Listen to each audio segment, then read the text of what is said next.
মই গৃহৰক্ষী জোৱান হিচাপে নিয়োজিত হৈছিলোঁ। মোৰ কনিষ্টেবল বা পুলিচৰ আশা আছিলে, কিন্তু মই হ'ব নোৱাৰিলোঁ।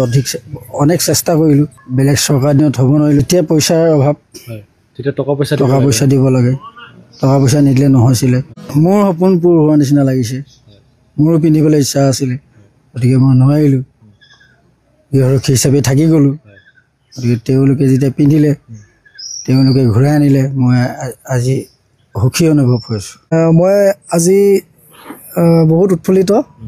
2022 চনত মই অসম পুলিচত ইণ্টাৰভিউ দিছিলোঁ আৰু 2022 চনতে মই অসম পুলিচত UB কনিষ্টেবল হিচাপে নিযুক্তিপ্ৰাপ্ত লাভ কৰিছিলোঁ। মাননীয় মুখ্যমন্ত্ৰী ডাঙৰীয়াক এখন এটা হোৱাটছআপ মেছেজযোগে মেছেজ কৰিছিলোঁ, ধন্যবাদ জ্ঞাপন কৰিছিলোঁ যে স্বচ্ছ আৰু নিকাভাৱে যিদৰে নিযুক্তি প্ৰক্ৰিয়া চলাই গৈছে, সেই সন্দৰ্ভতে বহুত কৃতজ্ঞতা জ্ঞাপন কৰিছিলোঁ।